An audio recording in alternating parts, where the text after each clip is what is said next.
Hello everybody and welcome to another video with Ironguin. Yay!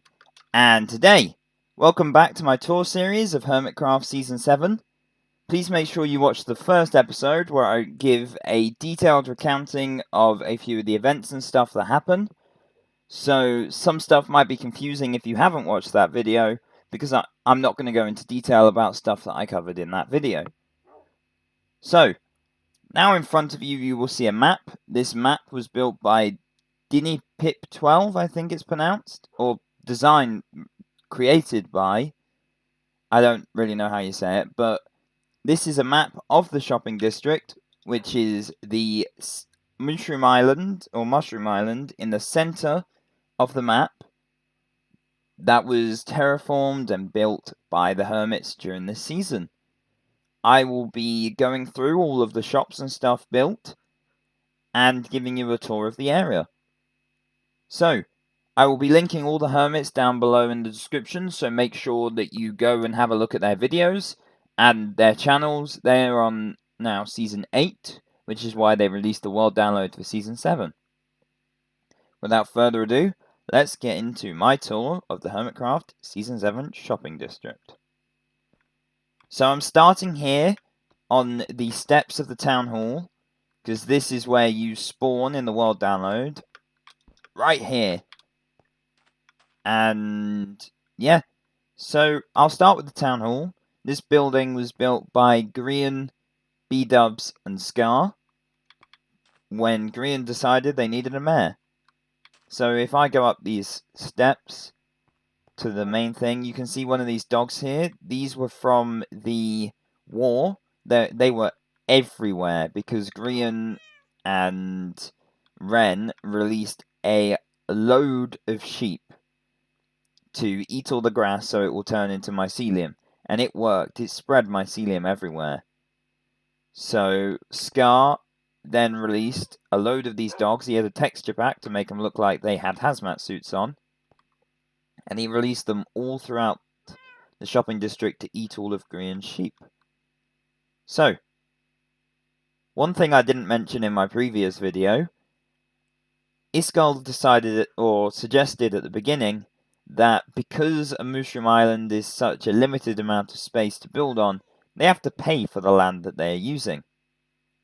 So, they built a giant diamond pile. It moved around a bit, got reshaped, until eventually, once the town hall was built, it was put in the middle here, made into the diamond throne.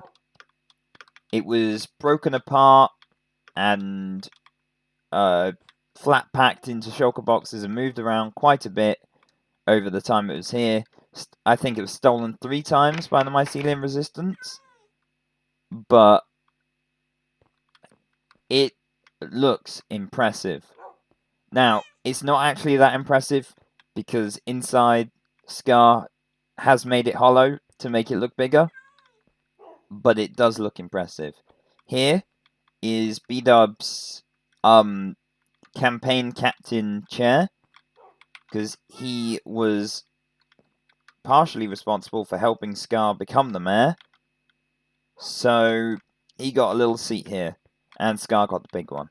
Now, this here is a cat. You may or may not be aware, but for 1.14, Mojang did a competition where you could get your cat into Minecraft, and Scar, the mayor, won that competition for 1.14, and this cat here is modelled after his cat Jelly. So you will see a lot of these everywhere, because Scar got one, and then he got another, and then he breeded them like crazy, so he had thousands of jellies everywhere.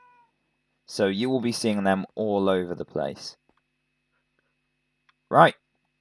So that's the way you're supposed to get up. But, right, what's this? Free food and wool for all hermits, courtesy of Hep.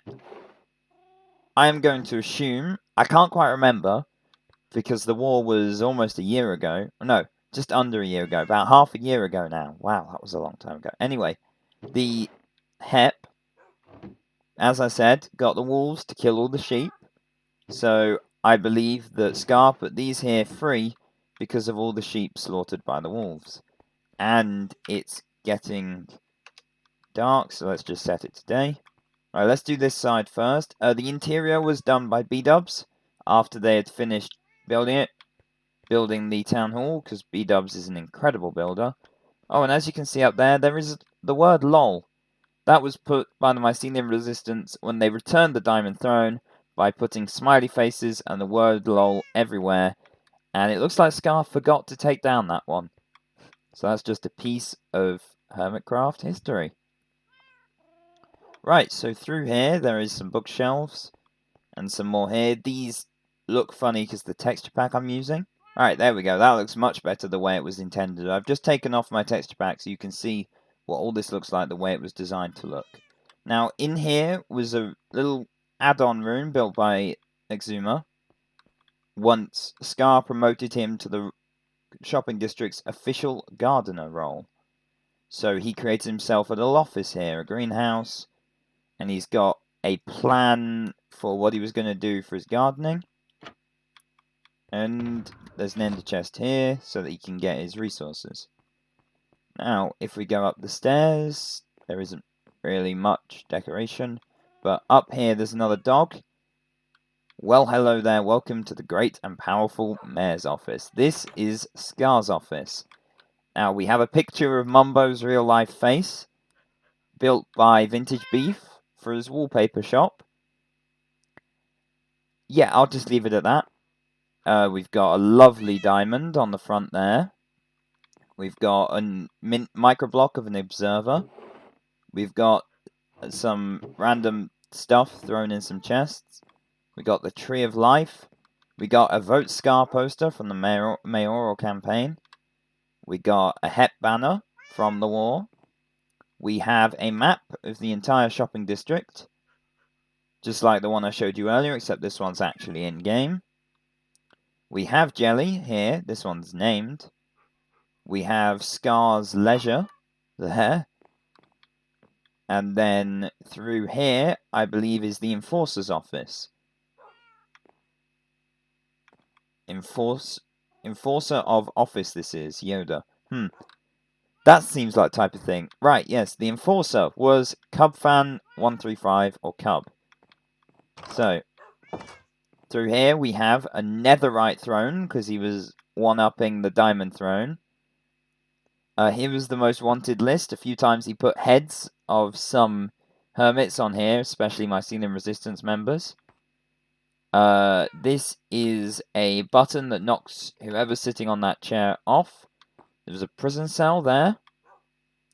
And some prison paper hanging there. And escape plans. Oh, he never showed that off. And then if I sit in his toilet here, except at least I believe it's a toilet. Right, so I just went through there. And there's nothing. There's a bit of storage and ladder down to an empty space. There's some arrows so we can shoot people trying to come through his door. So, yeah. If I go around here, there is a chair stolen from the Mycelium Resistance base as a souvenir by Scar. There is a fence gate here. Some nice decoration, a beautiful view over the shopping district. Then if we go around here, we have the Campaign Captain B00's office. He has a diamond throne made out of his own diamonds, and beds because he sleeps through every single night. That is B-Dub's thing. Here is B-Dub's decapitated head. I think the anvil is supposed to be a bust of himself. And then here is the dog catcher's thing. And that's a letter written by Scar to Joe. And this was a nice, basic little room built by Joe just to serve as his dog catching HQ. So he had an office, he had a chair here, and other people, I think Cub came in once to sit here and look there, and some storage. So, oh, there's a phantom head there, that's interesting. And if we go around here, ow, there is the stick. I can't exactly remember the import. Oh, yes, I can. There was a auction of shulk boxes that had been left around, and Etho paid for it with the stick. And some storage randomly thrown around. So yeah, that's the town hall. Next, since it's here, let's move on to the stuff under the town hall.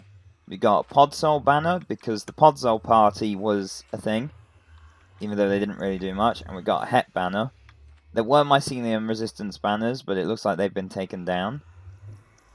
I believe there was something around here built by Impulse. This is some free glass courtesy of Etho. And you can't see it in your inventory, which makes it really sucky. Right, now I've got rid of all the free glass. I don't want to go into the nether just yet, but in single player you go through instantly, so I'm just going to quickly switch to... There we go.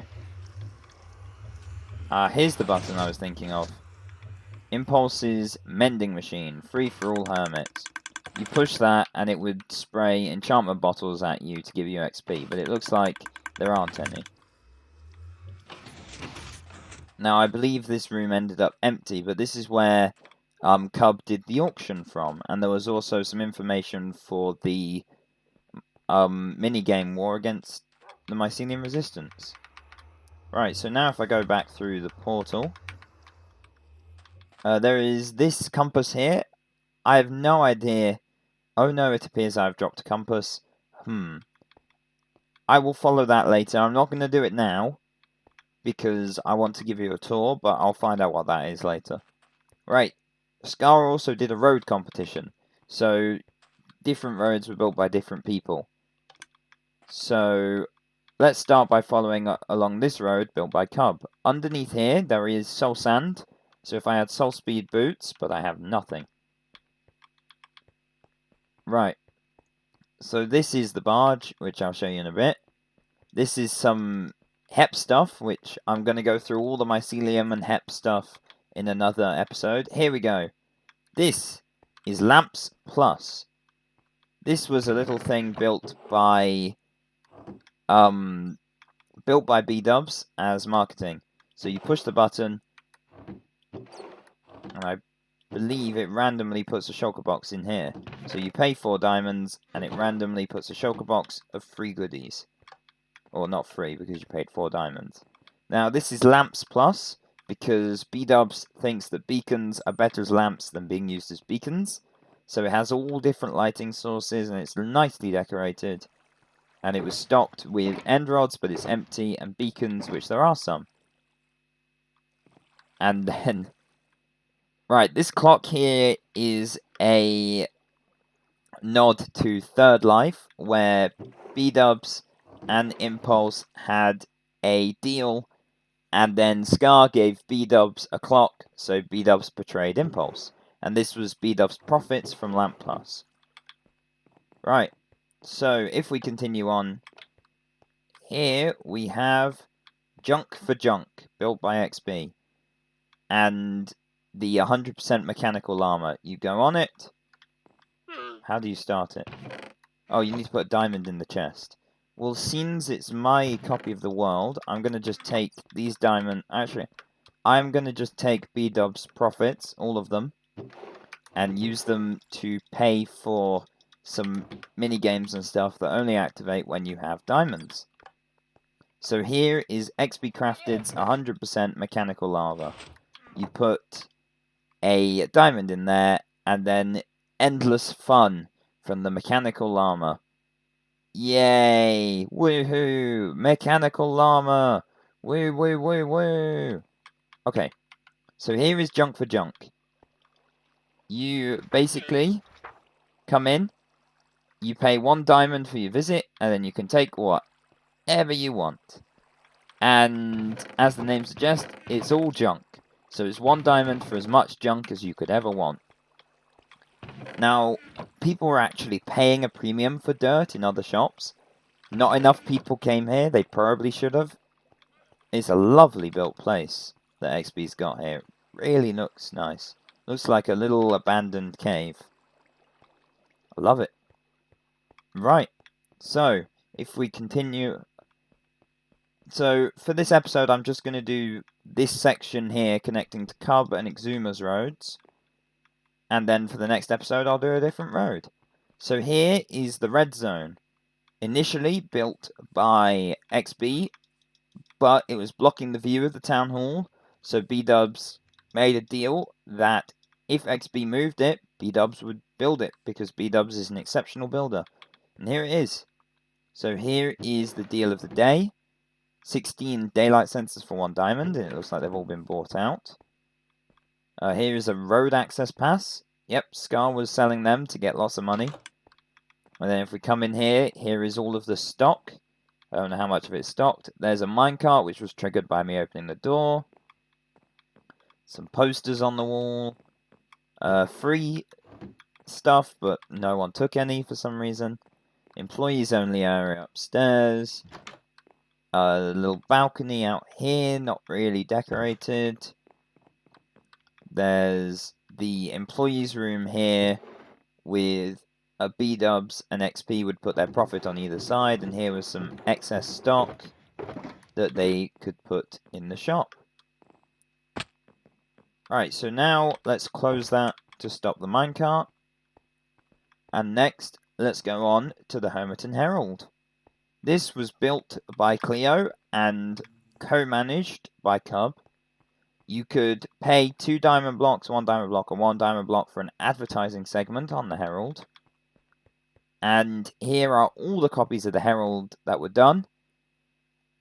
I'm not going to read them all, so sorry about that. I'm just not going to read them all. But there's a lot of them. And most of them were made by Cub. Cleo made the first few. And then Cub kind of took over because Cleo wanted to break from it. But they worked together. During all of the mayor stuff, Xisuma got the role of being a reporter. And this was his little area where he would write his notes for Cub to put in the... Oh, I've just triggered a macro. Which one? Right, now that I've sorted out my problems with my mouse, here is the Hermiton Herald. If you want to have a better look at all of these, then pause the video over the one you want to look at. I believe they're all on the Hermitcraft wiki, so if you want to read them, you can just look there. I can link that in the description. But here we go. I will just continue with this. You can see how it goes from at the top. There's some stuff for the head games, and then it becomes the mayoral stuff and a bunch of different things. And I'm hungry. Great, so I'll be just slowly meandering on to the next shop. Oh wow, steak just magically appeared. How wonderful. Right, so the next shop along Cub Fans Road here is Color Complete. This shop was built by Impulse and Tango, and it originally had a floor that moved when you walked in, but it got all glitched and broken, so they disabled it. It was really cool, but it didn't work properly. And they are just stocked full of dyes and wool and concrete powder and all that kind of thing. And it was a really cool shop. And yeah. So I don't believe there are any other shops around here. There is that, which deserves an entire video dedicated to it. Yeah, nothing around here, so let's... Oh, I'm getting the jump boost because I'm half in the Moonland. So, this whole area is one road, but Cub and Xisuma decided to work together on it by splitting it into 2. Cub had this area with Blackstone and the Oak, and Xisuma had that area, which instead of just putting a road, he terraformed the entire thing into a moon biome. Well, we'll get to that in a second. This shop here is Zedaf's Zouchers, and he's missing a bit of his foot. But basically, you took this book, you put some payment in, then you pushed a button on one of his eyes, I believe, and it fired out a Zoucher, which was a specific voucher, but for Zedaf. And he sold them all, and barely any of them were used. But they were things like rename something in his base, or take over his base for a day, or have him as your personal servant. Things like that. So, now we get on to the Moonland, built by Xisuma. And we'll start over here. This is all multiple shops, all as one big thing built by Xisuma. Here is the Block Excchange. And this was a micro-block place. So, this was an example. The owner of the barrel put it there. And then, this is what... This is not actually put by Zedaf, but this was an example from Xisuma. Zedaf was selling these for those prices. And False wanted a Wandering Trader head, a Respawn Anchor, and Xisuma's head for those prices. I think that makes sense. And then here was Iskau selling some stuff. Here was, I believe, Etho selling some rare stuff. Xisuma selling some stuff. Here's a Spaceman because the moon. And here was Xisuma's main shop area, where he just put all of the heads that he collected, and there was a lot of them. And here was instructions and lists of everything that you could get in the game. Right, next we go on to... I don't even know what Xisuma... I can't remember what Xisuma called this. It's a Blackstone shop. So it's designed to be a bastion with some zombified piglins and some zoglins mining it. Down here you've got some piglin brute heads, some axes. That was Pigstep, I believe, in there, and some snout banner patterns. Then you go up here, and this is where he was actually selling some stuff that you'd want. So you can see what he's selling in each of the things. And yeah, this was because for a couple of his projects he had to mine entire bastions to get them out of the way. So he just put that Blackstone in here. So now we get onto this massive unnamed concrete shop, built by Xisuma and decorated by Keralis. They shared the profits from it. These cement mixers were built by Keralis, and Xisuma put some spacemen in them because, as I've said multiple times, we're on the moon. Right, I'll go into the concrete shop from the main entrance when I get round there. Next, we have Xisuma's rock shop, where he sold ores, and he had a super smelter there.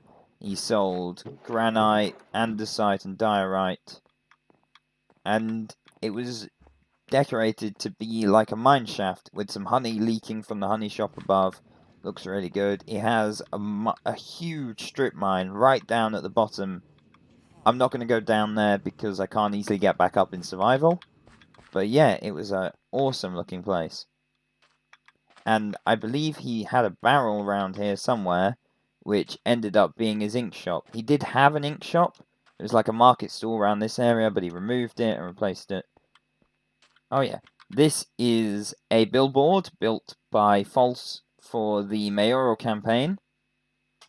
Then bought by Keralis to use, or rented by Keralis to use as advertising for his shop. And then used by False again for HEP propaganda. Right, next we go up to Xisuma's first shop that he built. The Honeypot, I believe it's called. Yes, the Honeypot. And this one sold all kinds of bee-related things, and a load of it sold out. And yeah, this is a beautifully designed shop that you can really tell what it is. It used to be on a nice grass mountain, but when he was remodeling the whole area into the moon, he remodeled it into the moon. Alright, not got much left. We're almost there. Alright, next we have Cheap Concrete, which is a shop built by Xisuma and Keralis. If you can't be bothered to go in there, there is a small amount of stock here, but it goes very quick. And it's much cheaper than the concrete prices inside, but there isn't a lot of it. So, if you go inside the actual concrete shop, you then have some glowstone, I love the designs of these shelves. He gets a load of random blocks of the same color.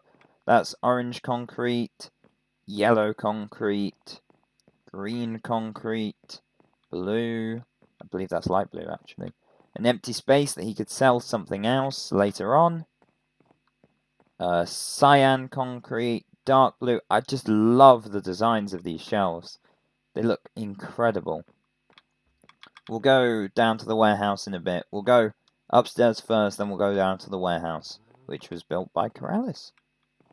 Then we have some lime concrete here, some purple, some red, and we got white, light grey, black, and grey. And then at the back here we have brown, pink, and magenta.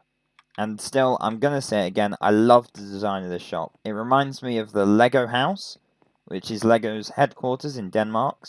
Always wanted to go there. Here was a special order that Iskall made that he never collected. Of a lot of bones. Here was a giant dinosaur's ribcage built for the bone section. And if I now head down, we can go to the warehouse, which is designed really well. I need to go right to the other end, and then I'll come back this way to show you all this in detail.